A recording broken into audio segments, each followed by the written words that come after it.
जो first aid box बना हुआ है उसमें कौन कौन सी चीजों को रखें। पहली और जरूरी चीज ये होती है कि फर्स्ट एड बॉक्स में आपको दो लिस्ट रखनी होगी। एक लिस्ट जिसमें कौन कौन सी दवाइयां रखी गई हैं, उनके एक्सपायरी डेट कब है, उसको पूरा मेंशन करना पड़ेगा और हाँ वो किस चीज के लिए यूज होती है वो भी लिखना पड़ेगा उस लैंग्वेज में जिसको आपके घर वाले समझ सकते हैं। दूसरी कागज की पर्ची होगी जिसमें आप उस व्यक्ति के बारे में लिखेंगे जिनको कोई सीरियस प्रॉब्लम है, जिनको कोई पेशेंट हिस्ट्री रिकॉर्ड है, यानी कि जिनको डायबिटीज बीपी के साथ कुछ और कोमॉर्बिडिटी प्रॉब्लम होगी, उनको आप लिखेंगे, उनको कौन सी मेडिसिन दी जाती है, कौन से डॉक्टर से वो सेशन लेते हैं, क्या किसी पर्टिकुलर चीजों से खाने पीने या दवाइयों से एलर्जी है, इनकी जानकारी आप वहां पे रखें। चलिए अब हम बात कर लेते हैं कि फर्स्ट एड बॉक्स में आप किन किन चीजों का रखेंगे। ये मेरी तरफ से सजेशन है, ब्रांड पे मत जाइएगा, जो भी आपको लगता है वो ब्रांड आप यूज कर सकते हैं। सबसे पहली चीज अगर आपके फर्स्ट एड बॉक्स में कोई होनी चाहिए तो वह है बैंडेज। बैंडेज एक ऐसा ऑब्जेक्ट है जो कि आपके कट वाले पार्ट को फर्दर एक्सपोजर होने से बचा के रखता है। मतलब समझे आप, अगर आपके हाथ में कोई कट लग गया है, अगर आपने बैंडेज नहीं लगाया तो कोई और चीजों से टच होगा तो वो कटा हुआ पार्ट डायरेक्टली बार बार कांटेक्ट में आएगा, चाहे आपके दूसरे हाथ से, किसी फिजिकल ऑब्जेक्ट से, किसी केमिकल से, किसी लिक्विड से, तो उसकी प्रॉब्लम बढ़ती जाएगी। नमक तेल मिर्ची घर में अगर आप यूज करते रहते हैं, किचन में कट गया चाकू से, तो वहां पे वो एक्सपोजर होगा जिससे जलन चुभन और प्रॉब्लम बढ़ेगी। तो बैंडेज एक ऐसा ऑब्जेक्ट है जो कि आपके प्रॉब्लम और आपके दूसरे ऑब्जेक्टिव प्रॉब्लम्स के बीच में बैरियर का काम करता है। तो आप बैंडेज लगा लेते हैं तो वो जगह दूसरे चीजों के टच में डायरेक्टली नहीं आता है। इसके बाद दूसरा बैंडेज आता है जिसको साधारण व्यक्ति में लोग जाली वाली पट्टी कहते हैं। क्योंकि वीडियो साधारण व्यक्तियों के लिए ही है इसलिए टर्मिनोलॉजी भी बहुत साधारण यूज करूंगा। जाली वाली पट्टी साइज अलग अलग हो सकती है, चौड़ाई अलग अलग हो सकती है, डजंट मैटर उससे नीड के अकॉर्डिंगली। उसकी खास बात ये होती है कि वो हवाओं को आर पार जाने दे देती है। सो कभी भी कहीं कोई चोट लगती है तो उसको क्लीन करने के बाद आप कॉटन के साथ मेडिसिन लगा करके उस पट्टी को रोल लगा के आप बांध सकते हो। कोशिश करिएगा कि बहुत अधिक मात्रा में, जरूरत से अधिक ना लपेटा जाए क्योंकि इससे गर्मी बढ़ेगी और वेंटिलेशन की प्रॉब्लम भी आ जाएगी। सो इतना ही रखें जितना कॉटन में मेडिसिन आपके उस पर्टिकुलर पार्ट पे अटैच होकर के रह सके थोड़ी देर के लिए। अधिक से अधिक 2 या 3 रोल, अगर जरूरत पड़े तो आप बढ़ा सकते हैं, जरूरत पड़े तो घटा भी सकते हैं, सब पे यू। अगला जो हमारे फर्स्ट एड बॉक्स में जगह होनी चाहिए वो है आपका pain relief gel, pain relief ointment, pain relief oil या पेन रिलीफ स्प्रे। हालांकि सारे पेन रिलीफ है, इनमें से कोई भी चीज जो आपको सूटेबल लगे, कंफर्टेबल लगे वो आप रख सकते हैं। हर एक चीजों का काम पेन रिलीफ करना है, लेकिन उनके काम करने के तरीके, उनका मोड ऑफ एप्लीकेशन थोड़ा अलग अलग है। अगर आप जेल प्रीफर करते हैं तो वो ज्यादा अच्छा होगा क्योंकि वहां पे आपको ज्यादा रब करने की जरूरत नहीं पड़ेगी। लेकिन अगर आप ऑइंटमेंट या ऑयल यूज करते हैं तो आपको केवल लगा के छोड़ने से काम नहीं चलने वाला, आपको उस जगह पे अच्छे से रगड़ना पड़ेगा। कई बार क्या होता है, हम घर में कोई ऐसे काम कर रहे होते हैं जैसे टेबल को भारी को उठा करके यहां खिसका दिया, चावल की कुछ डब्बे निकाले या कोई और चीजों को यहां से वहां मूव किया तो अचानक मोच आ जाती है, हाथ में कहीं भी मोच आ सकती है। ऐसे केस में आपको इमीडिएटली उस बाम को लगाना चाहिए जो कि आपके पेन को रिलीव करने में काफी मदद करता है और उसके लिए आप जेल यूज कर सकते हैं। अगर जेल नहीं यूज करना चाहते हैं तो स्प्रे भी एक अच्छा ऑप्शन है जो स्प्रे करने में भी आसानी होगी, पेनिट्रेशन भी उसका आसानी होगी, उसको रब करने की भी जरूरत नहीं पड़ेगी। तो ऑइंटमेंट की बजाय आप जेल या तो स्प्रे आप यूज कर सकते हो। इसके लिए मार्केट में कई सारे प्रिपरेशन बहुत अच्छे तरीके से अवेलेबल है। आयोडेक्स का स्प्रे यूज कर सकते हो, आयोडेक्स का ऑइंटमेंट यूज कर सकते हो, वोलिनी का ऑइंटमेंट, वोलिनी का जेल, वोलिनी का स्प्रे, डीएफओ का स्प्रे, ऐसे कई चीजें हैं जिनको आपको सही लगे, जिनको आप यूज करते हो, जो आपको पसंद आते हैं वो कोई भी आप यहां पे रख सकते हो। अगला जो हमारा कंटेंट है वो है आपका थर्मोमीटर। थर्मोमीटर एक ऐसा डिवाइस है जो कि आपको ये बताता रहता है कि आपके बॉडी का टेम्परेचर नॉर्मल है कि नहीं है, क्या आपको बुखार होना स्टार्ट हो गया है। सो थर्मोमीटर के भी 3 अलग अलग टाइप होते थे, अभी तो थोड़ा कम हो गए हैं। पहला आता था मरकरी यानी कि पारे वाला, जिसको आप लगा करके मीजर करना पड़ता था कि रीडिंग कितनी गई। गवर्नमेंट के द्वारा उसको बैन कर दिया गया है तो धीरे धीरे मार्केट से वो हट गए हैं, तो उसको आप यूज ना करें, वो ज्यादा अच्छा होगा। इसकी जगह आ गया है डिजिटल थर्मामीटर जो कि कई अच्छी अच्छी कंपनियों के आते हैं, जिसमें से हिक्स एक अच्छी कंपनी है। उसको आपको अंदर टंग रखना होता है, थोड़ी देर वेट करना होता है, जैसे ही टेम्परेचर रिकॉर्ड होता है एक बीप की आवाज आती है और आप आसानी से देख के बता सकते हो कि टेम्परेचर कितना है। उसमें कोई हजल नहीं होता, कोई दिक्कत नहीं, कोई एजम्पशन नहीं, डिजिटल है, आराम से देख सकते हो। आज की डेट में एक और थर्मोमीटर यूज किया जा रहा है, वह गन वाला इंफ्रारेड थर्मोगन, जिसको आप फोरहेड पे, आपके हाथों पे गन फायर करके आप चेक कर सकते हो कि टेम्परेचर कितना है। आई विल रिकमेंड कि आप हाथों पे चेक करें, कई बार सर पे लगाना सेफ्टी मेजरमेंट में नहीं आता है गाइडलाइन के अकॉर्डिंगली, तो वहां पे आप चेक कर सकते हैं। फिर भी इन दोनों में अगर आप बोलोगे तो मैं आपको सजेस्ट करूंगा वो डिजिटल जो आता है हिक्स का मुंह में रखने वाला, वो ज्यादा एक्यूरेट हो सकता है क्योंकि इंफ्रारेड में थोड़े बहुत फ्लक्चुएशन हो सकते हैं as per my personal opinion. ये चीजें आपके लिए बहुत काम आने वाली हैं। अगर आपके घर में बच्चे हैं तो ये जरूरी रखें क्योंकि टेम्परेचर उनका नोट करना एक इंटरवल पे बहुत जरूरी होता है। एक डॉक्टर को रिपोर्ट करनी होती है कि इस दिन इतने समय में टेम्परेचर इतना था, तो उनकी ग्राफ के हिसाब से उनका एनालिसिस करके अच्छे से ट्रीटमेंट किया जा सकता है। तो थर्मामीटर एक जरूरी पार्ट हो गया। इसके बाद जो अगला है आपका वह antiseptic liquid. So antiseptic liquid is very essential part of the first aid box.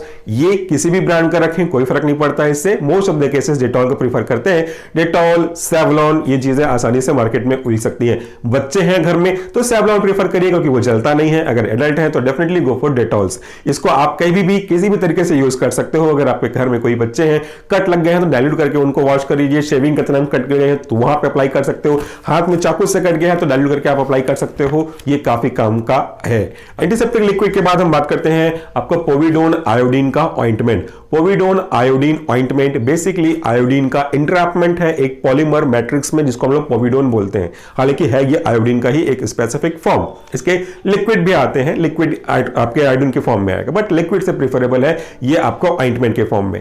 इसका यूज आप कई बार कई जगह पे कर सकते हैं। अगर आपने पोविडोन आयोडीन के ऑइंटमेंट के ऊपर लिखा देखा होगा तो it is also useful for bacterial, fungi as well as some kind of viruses. तो उनके इंफेक्शन से भी आपको बचा सकते हैं। But please make it note very carefully, ये एक्सटर्नल यूज के लिए ही है, इंटरनली कभी इसको यूज ना करें। तो अगर चोट लगती है, घाव होता है, छिलाव होता है तो आपने एंटीसेप्टिक लिक्विड से वॉश आउट कर दिया। बैंडेज लगाना नहीं चाहते हैं तो कोई दिक्कत नहीं, उसको ड्राई होने दीजिए। बीटाडीन जो एक मार्केट प्रोडक्ट का एग्जांपल है, सिप्लाडीन इसका एक एग्जांपल है मार्केट का, उनमें से कोई सा भी ले लीजिए आप, उसको वहां पे अप्लाई कर दीजिए। दिन में 2 या 3 बार डिपेंडिंग ऑन द सीवियरिटी और कंडीशन ऑफ योर वुंड आप इसको अप्लाई कर सकते हो। इसके लिक्विड फॉर्म भी अवेलेबल है और इसके ये ऑइंटमेंट के फॉर्म में भी अवेलेबल है।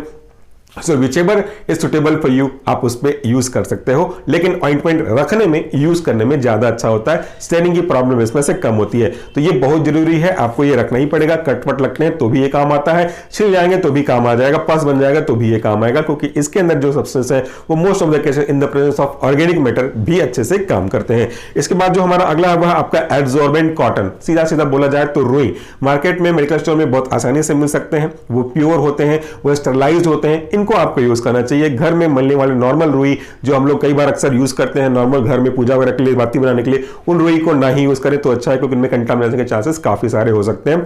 इसके बाद अगला है आपका एक ड्रग जो ओटीसी प्रोडक्ट का एग्जांपल है, वो है पैरासिटामोल। पैरासिटामोल कोई भी कंपनी का आ सकता है। आप कैल्पॉल ले सकते हो, आप पैरासिप ले सकते हो, आपको जो सही लगता है वो आप ले सकते हो। पैरासिटामोल एक एग्जांपल है एंटीपायरेटिक का, यानी कि एक ऐसा ड्रग जो कि बुखार को कम करने का काम करता है। पैरासिटामोल के बाद आपको रखना है सीजर, कैंची, छोटी सी कैंची। हालांकि कोई खास यूज नहीं लगता आपको सुनने से, लेकिन है। मैं तो सजेस्ट करता हूं कि कभी भी स्ट्रिप कटिंग नहीं होनी चाहिए, और अगर आपको स्ट्रिप कटिंग करनी ही है तो उसके लिए ये देखिएगा कि स्ट्रिप में से टैबलेट को यूज कैसे करते हैं। काम कई चीजों में होगा, टैबलेट को कट करने में भी हो सकती है, आपके जो बैंडेज है, गॉज बैंडेज है, उसको काटने में भी यूज कर सकते हो। डिपेंडिंग ऑन तो कुछ और नीड होगा उसके लिए भी आप यूज कर सकते हैं। इसके बाद आपका है एंटी एलर्जिक लोशन और anti allergic drug. Anti allergic lotion के रूप में कैलामाइन लोशन आता है, कैलाड्रिल के नाम से, वो भी काफी यूजफुल है। मच्छर मक्खी किसी छोटे मोटे कीड़े ने काट दिया, यहाँ पे एलर्जी होगी तो आप इसको अप्लाई कर सकते हो दिन में 3-4 बार डिपेंडिंग ऑन द सीवियरिटी। या फिर एंटीहिस्टामिनिक ड्रग कैटेगरी जो ओटीसी प्रोडक्ट में आते हैं उनको भी आप ले सकते हो, लेकिन उनके लिए प्रीफरेबल नहीं है जो छोटे बच्चे होते हैं, क्योंकि उससे नींद आने के चांसेस ज्यादा रहते हैं। फिर भी सेफ्टी के पॉइंट ऑफ व्यू से रख सकते हैं, क्योंकि घर में इंसेक्ट बाइट ज्यादा हो सकता है। बच्चों के लिए तो दवाई यूज ना करें, कैलामाइन का लोशन आप यूज करें, उसमें एंटीहिस्टामिनिक ड्रग भी इनकेट होते हैं, तो टॉपिकली आप इसको यूज कर सकते हो, जो कि एलर्जिक रिएक्शन से बचा कर रखेगा। कई बार ऐसे मच्छर भी घूमते रहते हैं जो काट देने से वहां पे स्वेलिंग हो जाती है, कोई ऐसे इंसेक्ट आ जाते हैं जो काट देते हैं, स्वेलिंग आ जाती है, तो उनके लिए भी आप यूज कर सकते हो। इसके बाद हमारा जो अगला है वो है एस्प्रिन का टैबलेट।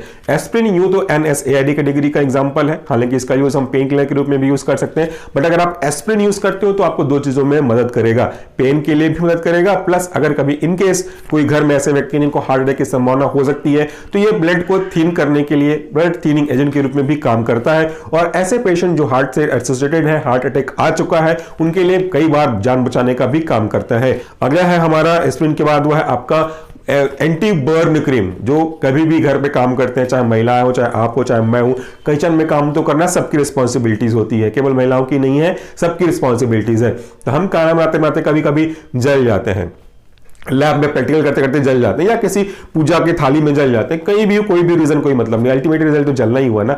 तो ऐसे केस में आप कई ऐसे क्रीम को यूज कर सकते हो, ऑइंटमेंट को यूज कर सकते हो, जो बर्न में आपको रिलीफ प्रोवाइड करेंगे। बहुत लोग यूज करते हैं बर्नॉल, आप बर्नॉल पे भी जा सकते हो, जबकि सिल्वर एक्स काफी अच्छा ऑप्शन हो सकता है। सिल्वर एक्स आप आराम से रखिएगा, मैं तो कहूंगा जरूरी ही है आपके फर्स्ट एड बॉक्स में सिल्वर एक्स या बर्नॉल, ज्यादातर प्रीफर करिए सिल्वर एक्स को, क्योंकि जलने पर तुरंत वो इमीडिएटली काम करता है। इसका जो इफेक्ट है वो काफी अच्छा है, वो फफोले फोड़ने नहीं देता, वो सूजन पस नहीं बनने देता, वो काफी अच्छा है, वो आप जरूर रखिएगा। इसके बाद हम बात करते हैं नेक्स्ट, वो है आपका antacid. Antacid are those drug जिनका यूज हम एसिडिटी को कम करने में करते हैं। हालांकि इसकी अलग अलग कैटेगरी हो सकती है, बट मैं मेन कैटेगरी पे नहीं जा रहा, मैं केवल बेसिक एंटासिड के बारे में बात कर रहा हूं। जैसे आपने जेलोसिल खाया होगा, इसके टैबलेट के फॉर्म में भी आते हैं, इसके सिरप के फॉर्म में भी आते हैं, तो जो आपको सही लगता है वो आप यूज कर सकते हैं। इसके अलावा पुदीन हरा का भी आप रख सकते हैं, वो भी आपको एसिडिटी में रिलीफ प्रोवाइड करता है। पुदीन हरा का भी लिक्विड और पर्ल के फॉर्म में आते हैं, जो भी कंफर्टेबल आपके लिए रही रहे रखने में, खाने में, यूज करने में, उसके ऊपर आप जा सकते हो। अगला हमारा जो है वो है आइबुप्रोफेन। हालांकि मैंने एस्पिरिन के बारे में बोल ही दिया है, आइबुप्रोफेन भी पेन किलर का काम करता है। कोई नॉर्मल पेन वगैरह हो रहा हो, किसी कारण से बॉडी एक हो रही होगी, then you can go for that, but आवश्यक रूप से पेन किलर नहीं खाइएगा। इसके बाद हमारा अगला है ORS। सबसे जरूरी चीजों में है वो है ORS। ORS का डिब्बा ही रख लीजिए आप, शैशे रखें, शैशे के डिब्बे, मतलब डिब्बा मतलब बड़ा कार्टून का पैक नहीं कह रहा मैं, जो शैशे आते हैं 3-4 रुपए के, उनके 5-6 शैशे रख लीजिएगा। ORS means oral rehydration salt, जो कि बहुत जरूरी है और ये सभी के लिए काम आता है। छोटे बच्चों को दस्त की प्रॉब्लम होगी, घोल के पिला दीजिए। बड़ों को, आपको, मुझे, किसी को भी एज ग्रुप को होगी, घोल के पिला दीजिए। बुजुर्गों को है, घोल के पिला दीजिए। अगर वीकनेस लग रही है तो भी घोल के पिला दीजिए। ORS एक बहुत ही अच्छा लाइफ सेविंग है, खास करके गर्मी के महीने में काफी ज्यादा यूज होने वाले प्रोडक्ट में से एक है, जो कि आपके घर में होनी ही चाहिए। अगर कोई भी व्यक्ति इसको यूज करता है, कोई प्रॉब्लम इससे नहीं है। ये केवल सॉल्ट है जो कि आपकी बॉडी में वापस से जाकर के रिस्टोर करने का काम करते हैं। फ्लेवर कई सारे आते हैं, बच्चे हैं अगर तो ऑरेंज फ्लेवर ज्यादा पसंद करते हैं, ना कि रेगुलर फ्लेवर। चौड़ा हम सबको पसंद आता है, पर बच्चों को वो रेगुलर फ्लेवर पसंद नहीं आता, then you can go for any options, orange flavour या कुछ और फ्लेवर पे जा सकते हैं। इसके बाद आपका अगला है डिस्प्रिन। डिस्प्रिन वो भी आपके इसी पेन किलर की कैटेगरी में रखा जाता है, लेकिन डिस्प्रिन थोड़ा सा फास्ट रिलीफ करेगा आपके हेडेक के लिए, ज्यादातर इजीली अवेलेबल होता है। उसको डिप करना है, एवरबस निकलने देना है, पानी को पी जाना है। ये बहुत ही कॉमनली हर सर को सरदर्द कर सकता है, स्ट्रेस की वजह से दर्द कर सकता है, तो आप इसको यूज कर सकते हैं। तो डिस्प्रिन भी आपको रखना चाहिए। इसके बाद जो अगला है वह आपका ग्लूकोज पाउडर। ग्लूकोज पाउडर तो बहुत जरूरी है, ये किसी को भी कभी भी दिया जा सकता है। लगा थोड़ा वीकनेस लग रहा है, थोड़ा दिक्कत हो रही है, चक्कर आ रहा है, कुछ और हो रहा है, थक गया हूं, तो आप ग्लूकोज यूज कर सकते हो। यहां भी आपके पास बहुत सारे फ्लेवर हैं, लेमन फ्लेवर है, ऑरेंज फ्लेवर है, नॉर्मल फ्लेवर है, जो भी डिपेंडिंग ऑन द टेस्ट आप इसको यूज कर सकते हो। टेस्ट से मतलब नहीं है, ग्लूकोज से मतलब है। इसके बाद आपका अगला है वह बहुत जरूरी चीजों में तो नहीं, लेकिन हाँ एक ऐसी चीजें हैं जो आपको कभी न कभी काम करने में मदद कर सकती हैं, वो है फिटकरी। फिटकरी क्या है आप जानते हो कि फिटकरी, इसको हम लोग पोटासिलम बोलते हैं। पोटासिलम का काम कई चीजों में यूज होता है, बट अभी मैं आपके फर्स्ट एड बॉक्स में जो रखने के लिए बोल रहा हूं उसका काम है, अगर छोटा मोटा कट लग गया, उसकी एक टुकड़ी आती है, केक जैसा टिकिया आता है साबुन के जैसा, वो लीजिएगा। थोड़ा टुकड़ा पाउडर नहीं लेंगे। तो कभी छोटा मोटा चोट लगती है, छोटे चोट पे तो ब्लीडिंग होने लगती है, शेविंग करते हो ब्लीडिंग होने लगती है, कई बार हाथ में कई बार चाकू लग जाता है ब्लीडिंग होने लगती है। तो आप उसको या तो दबा के रखो तो ब्लीडिंग रुक जाएगी, या तो उस जो पोटासियम की बात कर रहा हूं, फिटकरी की बात कर रहा हूं, उसको वहां पे रखे रहो तो वो एज एस्ट्रिंजेंट काम करता है, और उसके कारण से जो प्रोटीन है ब्लड का वो प्रेसिपिटेट हो जाता है और वहां पे क्लोटिंग होगी और ब्लीडिंग रुक जाएगी। तो ये आपके लिए काफी यूजफुल होगा, लेकिन ये केवल माइनर कट के लिए ही एप्लीकेबल है। कोई मेजर कट लगता है, ब्लीडिंग ज्यादा होती है, तो don't waste your time, immediately आपको डॉक्टर से कंसल्ट करना चाहिए। सो आज की वीडियो में हमने बहुत तेजी से बताया ताकि चीजों को हम आराम से कवर कर सकें।